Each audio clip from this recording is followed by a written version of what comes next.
आदाब नाज़रीन, आज हम बात करेंगे रुकैया सखावत हुसैन के एक बेहतरीन उपन्यास सुल्तानाज़ ड्रीम के बारे में। ये एक बहुत बेहतरीन कहानी है और लड़कियों को तो इसे ज़रूर पढ़ना चाहिए। उस कहानी के तहत सुल्ताना जो है वो एक ऐसी दुनिया में दाखिल हो जाती है अपने ख्वाब में, जहाँ की दुनिया औरतें लीड कर रही हैं। वहाँ बहुत पीस है, बहुत अमन है, बंदूकें नहीं है वहाँ। वहाँ पे नेचर से बहुत प्यार है, वहाँ विज्ञान है, वहाँ औरतों ने बहुत शांति से विज्ञान के ज़रिए भी अपनी ज़िंदगी का रास्ता निकाल लिया है। उन्हें किसी तरह की कोई दुश्वारी नहीं है। और हाँ, हाँ, आदमी जो है वहाँ कुछ उन्हें ज़नान खानों में रखा गया है। हाँ, बाद में वो मर्दान खाने हो जाते हैं और वो उसमें रहते हैं।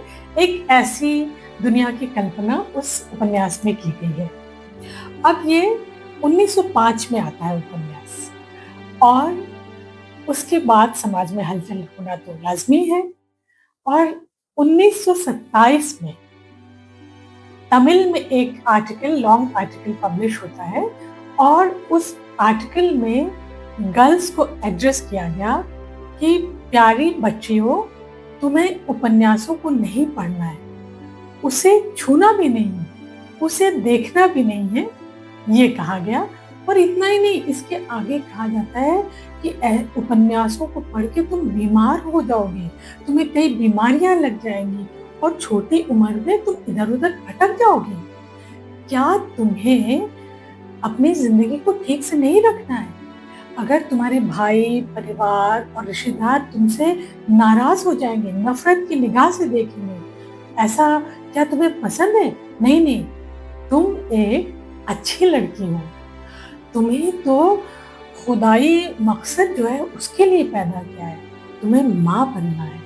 तुम्हें इस ज़मीन पर आके अपने उस मकसद को पूरा करना है।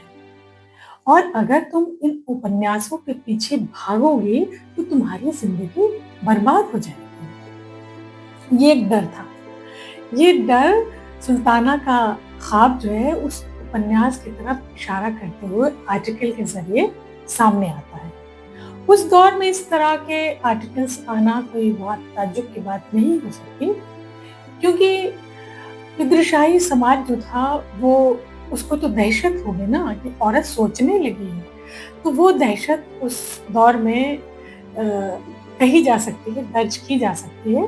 जबकि उसके बाद के दौर में भी, यानी कि 1955 में जब हिंदू कोड बना, तब भी पे वो दहशत दर्ज की गई कि तुम हिंदू अच्छी औरतें हो।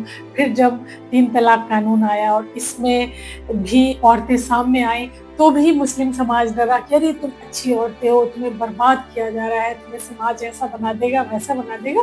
तो ये एक डर, एक दहशत हमेशा पितृशाही को होता है कि जब भी औरत बोलेगी, सोचेगी, कुछ पढ़ेगी, तो शायद वो थोड़ा-सा दरकने लगती है, हिलने लगती है।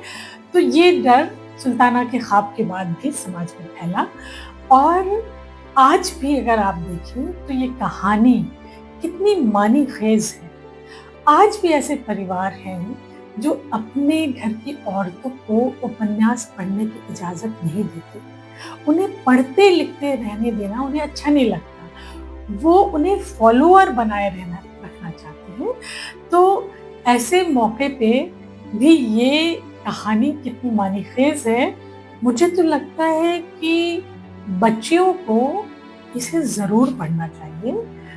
ऐसे ही पढ़ना चाहिए जैसे कभी वो रिलीजियस टेक्स्ट पढ़ती हैं, बहुत ही मन लगा के पढ़ती हैं। तो इस कहानी को भी उन्हें उसी तरह पढ़ना चाहिए और इससे उनको कुछ नई राह, नए ख्वाब ज़रूर मिलेंगे और वो कुछ नया सोच पाएँगी।